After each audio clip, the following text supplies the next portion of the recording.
Hi, my name is Amanda, and tonight I'm going to talk to you about a subject of importance to me, the pap smear. Cervical cancer was the leading death among women before the pap smear became widely used. In the 1920s, when it was first introduced, it was actually considered to be taboo. It was not almost until 20 years later that the importance of pap smear was taken into consideration.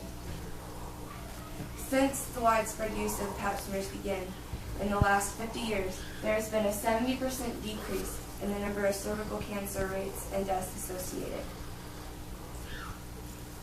Tonight I want to talk to you about the history of the pap smear, what the pap smear procedure is, and understanding the results.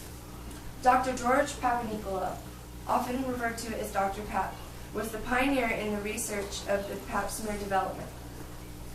In 1920, when he was working at the Cornell University Medical College, he was doing a research project on guinea pigs to prove the existence of the menstrual cycle.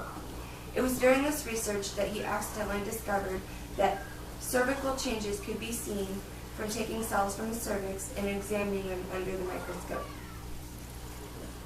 When he presented his information at the 1928 Third Race Betterment Conference, nobody really gave credibility to his work. So he began his own case study. For this, he used his wife. He wanted to prove not only his credibility, but he wanted to prove that by taking cells from the cervix, that cancer could be not only prevented, but caught in its earliest stages. The reason that it was considered taboo is that this was not usually a procedure that was done in the doctor's office back then. It was usually done by a surgeon or pathologist. It created a lot of controversy.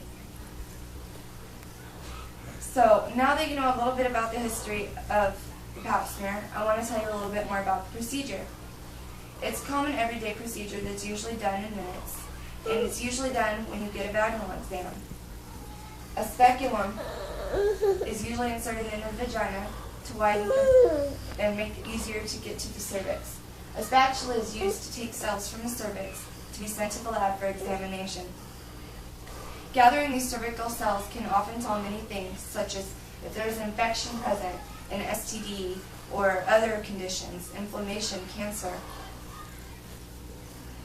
Pap smears are used to detect for cancer in its earliest stages. Recommendations to help this are any woman over the age of 21 is recommended to have a pap smear every 2 years. There are, however, exceptions to this. Women over the age of 30 who have had three positive pap smears in 3 years in a row can often space them out farther. Some women may have to get them more frequently who have very low immune systems, such as with HIV. They may be at higher risk for cervical cancer, therefore they would need one about every 6 months.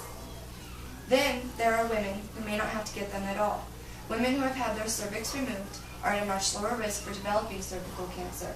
And women over the age of 65 who have had normal pap results for the last 10 years can often go without them too. When you receive the pap test results, it can be kind of confusing and scary.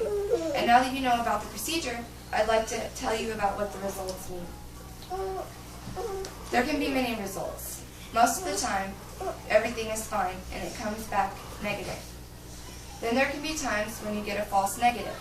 This is when abnormal cells are missed, making way for cancer to develop much more quickly, going unnoticed for a longer period of time. It's kind of something to worry about. A false positive is when the results are normal, but a woman is told it's abnormal. This is usually nothing to worry about. Abnormal results do not always mean cancer. It's always important to remember that. If you have a test that comes back abnormal, chances are that your doctor will determine if there is further testing needed. Some things might include another pap smear examination, or a colposcopy, which is a microscope that's inserted into the cervix to view changes. A biopsy may be done to take tissue from the cervix in order to look under the microscope to see if there are any abnormalities occurring. In conclusion, now that you know some things about a pap smear, you can put it to your own health and do what you feel you need to do for you. Pap smears have helped a lot of women.